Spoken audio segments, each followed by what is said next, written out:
Assalamualaikum warahmatullahi wabarakatuh. Kami dari kelompok B akan membawakan materi mengenai artikel ilmiah dan artikel populer. Pertama-tama, saya akan menjelaskan mengenai artikel ilmiah. Artikel ilmiah adalah tulisan yang memenuhi kriteria ontologis, epistemologis, dan aksiologis, serta mengacu pada evidensi dan fakta. Standarisasi penulisan artikel ilmiah dibuat oleh Dirjen Dikti untuk lulusan S1, S2, dan S3 yang berbeda berdasarkan jenis jurnalnya. Artikel ilmiah terbagi menjadi artikel konseptual, yaitu artikel yang berfokus pada konsep teoretis, dan artikel hasil penelitian yang berbasis pada studi empiris. Pada saat ini, jurnal ilmiah lebih memilih untuk menerbitkan artikel hasil penelitian karena dianggap lebih ilmiah dibandingkan artikel konseptual. Selanjutnya ada organisasi penelitian ilmiah yang berjumlah 8. Pertama ada judul. Judul ini merupakan core-nya artikel yang berjumlah 5-12 kata. Oleh karena itu, penulis harus memiliki unsur menarik dan informatif dalam judul ini. Judul harus merepresentasikan topik. Judul pun tidak boleh terlalu pendek atau terlalu panjang, karena biasanya judul yang pendek tidak mampu merepresentasikan topik yang akan dibahas. Begitu pula judul yang panjang akan terlihat bertele-tele dan membingungkan pembaca. Selanjutnya ada kriteria judul. Judul memiliki unsur keinformatifan dan kepenarikan, seperti yang disebutkan tadi. Selanjutnya, judul harus memenuhi unsur singkat, tidak terlalu pendek atau tidak terlalu panjang. Judul pun harus memiliki relevansi dengan kata kunci yang dimunculkan penulis dalam abstrak. Selanjutnya, judul artikel memiliki kesesuaian dengan rumusan masalah. Dan yang terakhir, tidak memunculkan multitafsir atau yang akan membingungkan pembaca dan memiliki arti lain. Yang kedua adalah abstrak. Abstrak merupakan intisari artikel ilmiah. Dari sinilah seorang pembaca dapat memahami isi tulisan secara garis besar. Penulisan abstrak memiliki ciri umum sebagai pendahuluan, metode, pembahasan, dan simpulan. Abstrak terdiri dari sekitar 150 sampai 250 kata.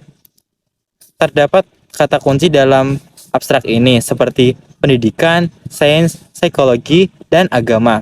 Selanjutnya adalah pendahuluan. Pendahuluan merupakan latar belakang penelitian dilakukan, atau mengapa penelitian ini dilakukan. Di latar belakang ini, penulis menunjukkan penelitian terdahulu yang relevan dengan topik yang dibahas. Biasanya, penelitian terdiri dari 5 tahun terakhir.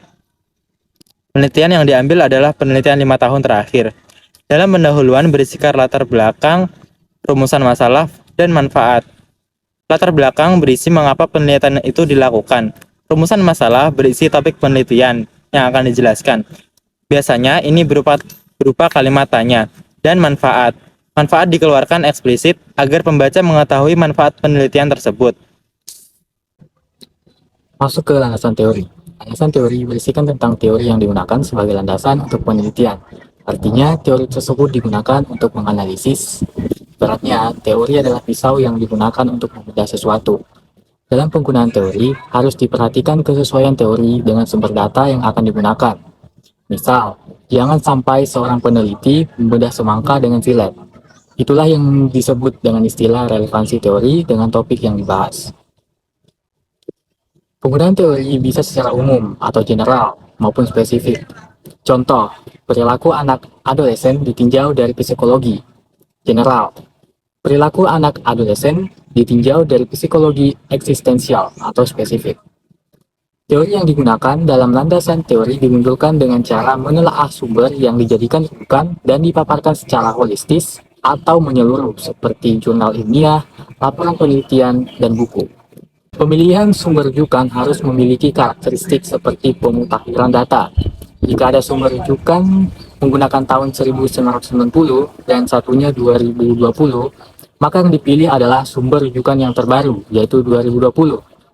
Selain itu, perhatikan juga otoritas sang penulis.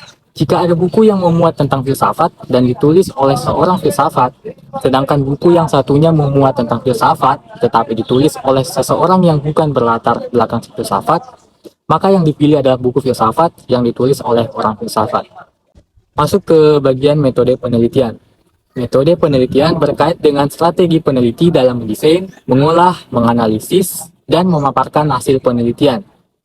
Ketika seseorang meneliti, mereka harus menentukan pilihan dalam hal pendekatan penelitian. Pendekatan penelitian bisa menggunakan kualitatif, kuantitatif, ataupun campuran. Pendekatan kualitatif lebih mengarah pada kekuatan deskripsi, eksplorasi, dan narasi.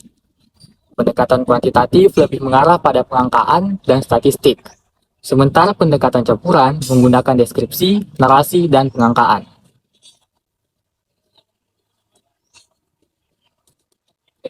Dalam mengumpulkan data, peneliti harus memahami dan menggunakan teknik dalam pengumpulan data. Teknik pengumpulan data yakni teknik dokumentatif, teknik wawancara, dan teknik etnografis. Teknik pengumpulan data harus disesuaikan dengan data yang diperlukan dalam penelitian.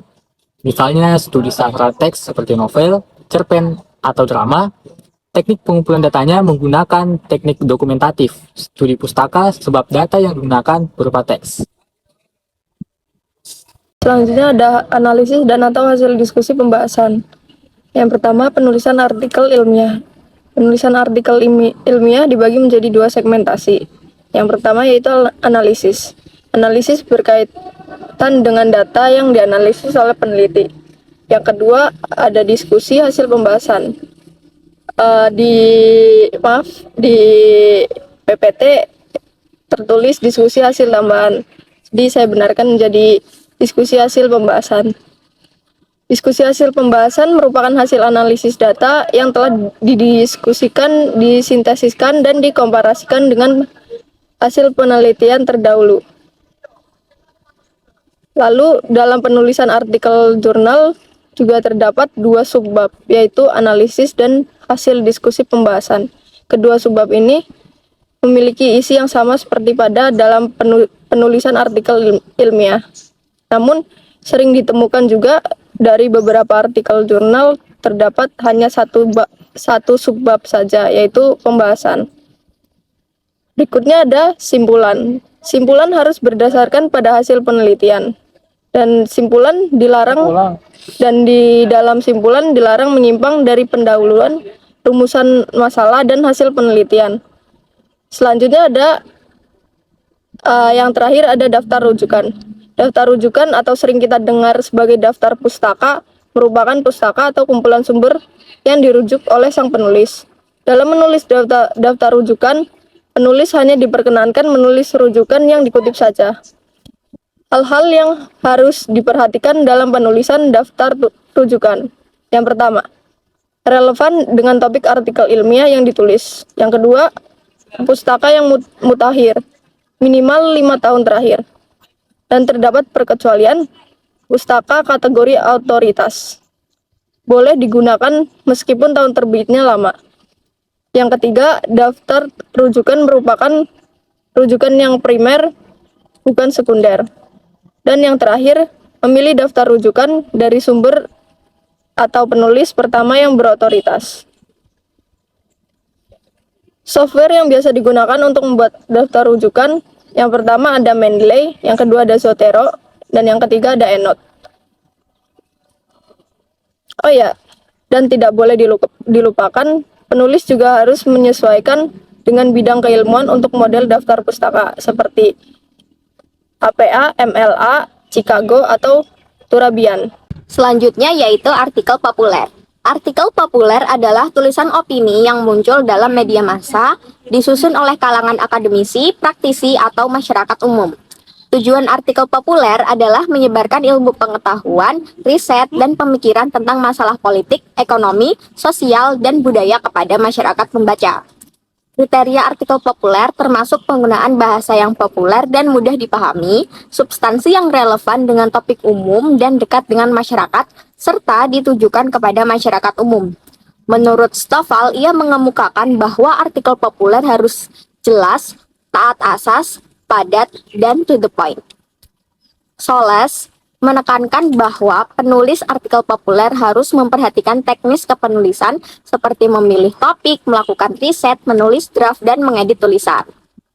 Nama saya Metata Balkis Koyumi dengan nomor NIM 283. Judul. Menulis judul adalah hal yang utama dalam artikel populer. Judul dalam sebuah artikel populer ibaratkan pintu awal untuk masuk ke dalam rumah.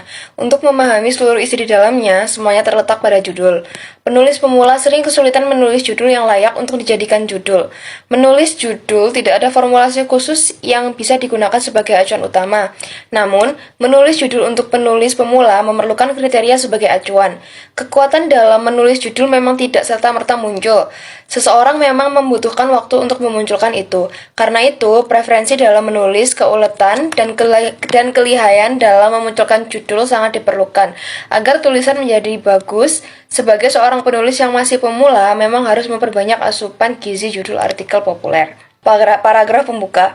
Menulis paragraf pembuka harus menarik agar bisa menyedot pembaca untuk menikmatinya. Memang, jika ditelaah secara mendalam, tidak ada formulasi jitu yang menjamin terciptanya lead yang menarik. Jadi, gunakanlah kalimat sederhana tetapi mengena. 1. Lead kutipan. Lead kutipan ialah lead yang menggunakan kutipan, baik kutipan langsung ataupun kutipan tidak langsung. Selama ini, lead kutipan lebih banyak menggunakan lead kutipan langsung, namun penulis juga bisa menggunakan kutipan yang sebenarnya dimunculkan dari hasil kontemplasi. Tipe kutipan bukan kutipan panjang, tetapi cenderung kutipan pendek yang esensial. Karena itu, lead jenis ini biasanya dimunculkan pada kalimat awal sebagai pengantar menuju kalimat selanjutnya. Dalam menggunakan lead kutipan, seorang penulis pemula harus menyesuaikan dengan topik yang ditulisnya. 2. Lead metafor. Lead metafor ialah lead yang menggunakan metafor atau gaya bahasa atau ungkapan. Metafor tersebut bisa berkait dengan metafor kekinian ataupun metafor ke masa lampauan. Artinya seseorang bisa menggunakan metafor modern. 3. Lead imajiner atau pengandaian. Lead imajiner atau pengandaian ialah lead yang menggunakan imaji, baik imaji sang penulis ataupun imaji sang pembaca. Lead imajiner ini mengajak sang pembaca untuk mengimajinasikan sesuatu, misal kaitannya dengan masalah politik, ekonomi, ataupun budaya. 4. Lead komparatif. Lead komparatif ialah lead yang dimunculkan oleh penulis dengan cara mengkomparasikan atau membandingkan dua atau lebih sesuatu yang ditulis. Lead komparatif biasanya membandingkan sisi baik dan buruk, hitam dan putih, masa lalu dan masa kini, atau masa kini dan masa depan. 5. Lead tanya. Lead tanya adalah lead yang menggunakan kata tanya di dalamnya. Penggunaan kata tanya tersebut meliputi apa, siapa, kapan, di mana, bagaimana, dan mengapa. Selain kata tanya, bisa juga digunakan kalimat tanya. 6. Lead sapa. Lead sapa adalah lead yang menyapa sang pembaca. Lead ini hampir sama dengan lead tanya dalam kaitannya dengan mengakrabkan diri dengan sang pembaca. Bedanya, lead sapa menggunakan penanda sapaan, misal hai atau halo. Yang selanjutnya ada isi artikel populer. Sebagai seorang penulis artikel populer, pangsa pembaca juga tidak boleh dilupakan. Karena itu, seorang penulis artikel populer harus mampu mempengaruhi pembaca dari segi kedalaman isi. Oleh karena itu, ada beberapa hal penting yang perlu diketahui sebelum menulis artikel populer. Yang pertama adalah tulisan harus pada evidensi. Agar tulisan tidak terkesan mendongeng, penulis wajib menyertakan bukti-bukti yang benar adanya yang nantinya akan menunjang keilmiahan tulisan tersebut. Bukti tersebut bisa didapatkan melalui wawancara, data statistika, atau hasil dari penelitian seseorang. Yang kedua, isi tulisan tidak boleh mengandung unsur sara. Isi tulisan artikel populer apabila mengandung unsur sara akan dihindari oleh media karena bersifat sensitif dan berbahaya bagi masyarakat. Penulis harus mengenali apakah tulisannya sudah termasuk pada kategori aman atau tidak berkaitan dengan sara.